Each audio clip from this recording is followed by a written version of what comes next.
Welcome. It's me, Matt Doan. If you've hung around me for any length of time, you probably realize I like to reach back in time to find my wisdom. I'm a bit allergic to the brand new. You see, I love ancient philosophy, both Western and Eastern, but I also enjoy thinkers that are a bit more modern. One of my greatest influences is Ralph Waldo Emerson. I've got a little Emerson sculpture sitting in my office, and we even gave the middle name of Emerson to our youngest son. This 19th century American philosopher and writer changed my life, and I'd like to introduce a bit of his worldview to you today. We're talking about the concept of self-reliance. You see, as our world becomes more decentralized and more career power flows into your own hands, you have massive opportunity to craft a life of freedom and wealth. Self-reliance is the key. One quick plug before we get started. If you love what you hear today, I invite you to go deeper. Try my free Wednesday Wisdom newsletter over at matthewdoan.com. All right, let's dive into the episode. Welcome to the Rising Digital Leaders Show. I am your host, Matthew Doan. Today's organizations are powered by digital capabilities, cloud, data science, cybersecurity, and much more. To be competitive, we must have tech-savvy leaders steering the ships. But these people don't come out of thin air. We must develop them. This show is for the technical experts of the world, those brave souls that feel unheard and lost in the crowd, but know they were born to lead. We need you to rise, to become impactful digital leaders. In these episodes, we help you undergo a self-transformation, developing the mindset and skill set that'll massively enhance your abilities, influence, and career potential. We take a different approach, pulling in lessons from philosophy, psychology, neuroscience, and history to enrich the professional and personal aspects of your life. Thank you for your time. Please subscribe to the Rising Digital Leaders Show. Now, let's dig in. The man, the myth, the legend, Ralph Waldo Emerson. In this episode, I'll cover three things. Number one, a little bit about Emerson's life. Number two, his legacy. And then number three, 4 big ideas to help you differentiate and thrive, both professionally and personally. All right, let's start with who Emerson was. Born in 1803 in Boston, Massachusetts, he attended Harvard University and then the Harvard School of Divinity. He was licensed as a minister in 1826 and started down the path of clergyman, just like his father. But when his young wife suddenly died of tuberculosis, he was grief-stricken. Her death added to his own recent crisis of faith, and it caused him to resign from the clergy. This ignited his own spiritual exploration. In the 1830s, Emerson gave lectures that he afterward published in essay form. These essays embodied his newly developed philosophy. In essays such as Nature and The American Scholar, he encouraged American authors to find their own style instead of imitating their foreign predecessors. Emerson quickly became known as the central figure of a philosophical movement known as American Transcendentalism. These thinkers shared a belief that each individual could transcend or move beyond the physical world of their senses into deeper spiritual experience through free will and intuition. Side note, this idea of transcending our own self resonates so deeply with me that I even named my company Transcendent Media. Fast forward, Emerson lived to the age of 78. His beliefs and his idealism were strong influences on the work of his protege, Henry David Thoreau, and his contemporary, Walt Whitman. He even spoke at the funeral service for President Lincoln. Okay, that's a quick bio. Now that you know a little bit about the man, let's dive into Emerson's 1841 essay, Self-Reliance.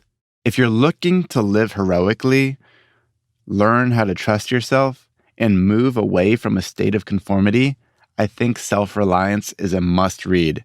I could talk for hours about this one, but we'll constrain ourselves to some of my favorite big ideas.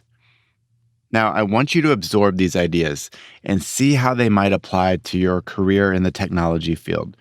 I want you to compare Emerson's radical push for self-reliance and how it maps to the traditional paths that we're taught to pursue in the tech world. Absorb it. Ask yourself how these ideas might change your career strategy. Okay, 4 big ideas from self-reliance. Number 1, trust thyself. That's the essence of self-reliance. Emerson says, trust thyself. Every heart vibrates to that iron string. Which begs the question, do you trust yourself?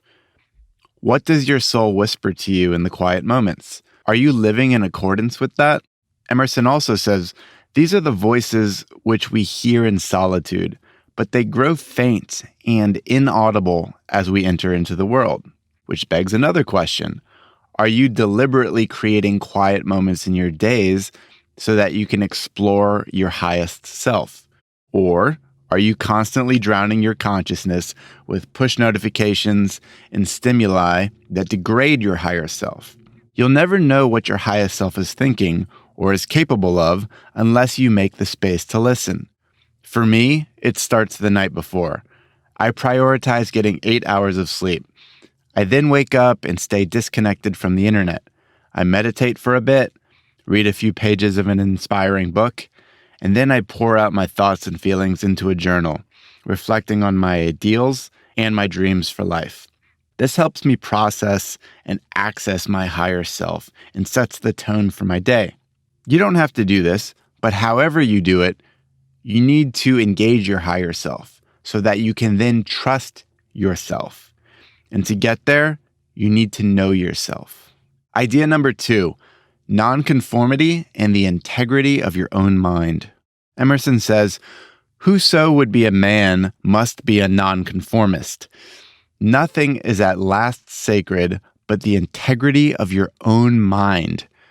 No law can be sacred to me but that of my own nature. Okay, first, we must embrace that to be self-reliant, we can't conform. In the tech world, where many of us dwell, it's all too easy to simply walk the same path as everyone else. But simply marching in line isn't a sign of optimizing your well-being. Well then, what matters? It's the integrity of your own mind. We must listen to those signals. And when we listen, your mind will start you to march to your own beat. It's actually telling you not to conform, but we have to pay careful attention. This ain't easy, though. As Emerson also said, for nonconformity, the world whips you with its displeasure. And if you've tried to go against the grain before, you know what I'm talking about. We need the courage to actually trust ourselves and pursue the integrity of our own minds, and we must be ready to endure the consequences. As Emerson says, it demands something godlike in him who has cast off the common motives of humanity and has ventured to trust himself for a taskmaster. Whew. Okay, again, back to you. Are you showing integrity to your own mind? Is your thinking and behavior in alignment with each other? Think hard. What's one little thing you can do to trust yourself a little more today? Idea number 3, determine what you must do. You have a very personal choice to make. Greatness or mediocrity?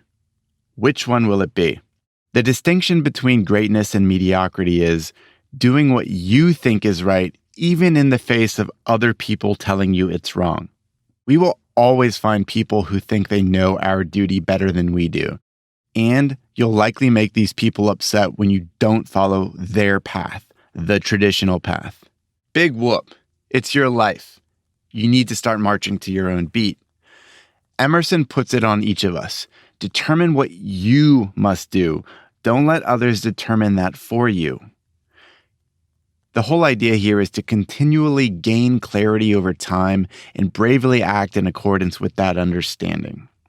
Okay, fourth idea, embrace your voyage. Emerson is so eloquent with this quote. The voyage of the best ship is a zigzag line of 100 tacks. See the line from a sufficient distance, and it straightens itself to the average tendency. Your genuine action will explain itself, and will explain your other genuine actions. Your conformity explains nothing. Greatness appeals to the future. Whew, I love that. The voyage of the best ship is a zigzag of 100 tacks. This is exactly how life unfolds. We might want a straight line of perfection from here to there, but it doesn't work like that. We zig, we zag. From a distance, though, those lines straighten themselves out. So relax, keep steering. You're heading up and to the right. Then this idea of greatness appeals to the future. So ask yourself, what's pulling you forward? What beautiful vision of your future self energizes you each day? I'm sure it has nothing to do with conformity. The whole idea is that humans are wired to seek continual growth. It's literally embedded into us for survival. It's our belief in a better future that appeals to us and has us to strive for more. This whole idea of your voyage, it's not clean. It's not linear. You can't chart it out and follow it perfectly. But there's something beautiful about that. The voyage, man, that's magnificent. All right, let's summarize. We've covered 4 big ideas of self-reliance by Emerson. Trust thyself, which requires this introspection. Number 2 is nonconformity and the integrity of your own mind, which is actively going against the grain of what you see everyone else doing and listening deeply to what your soul's speaking to you and telling you to do. Number 3 is actively deciding on what you must do, taking action in this world, not just letting it live in your brain. And number 4, embrace your voyage. We zig, we zag. It's a beautiful thing. But if we can hold true to ourselves after knowing thyself, it all works out in a beautiful way. Take a breath. Maybe these ideas today smacked you upside the head. Maybe you're thinking, I'm just fine following the beaten path. But because you're still listening to my voice at this moment, I'm guessing you're a little charged up right now. Ralph has you clenching your fists, wanting something bigger in your life. Listen, in the tech world, honestly, the world's your oyster. We desperately need people with your skill set. But if you're reaching a point where you need to transcend what you were and become what you were meant to be, it's time to take matters into your own hands. It's time to embrace self-reliance. That's how I'm living my life. I hope today's lessons help you find your own path to greatness. Thank you, my friend. We'll connect again soon. This is your host, Matthew Doan. Thank you for listening to the Rising Digital Leaders Show. Again, my mission is to help you elevate your career as a digital leader and live a thriving life. I hope this episode sparks new thinking and helps you take meaningful action in your world. If you enjoyed the experience, I'd be so grateful if you subscribed and left a 5-star review. That's it for now. Until next time, my friends, stay virtuous.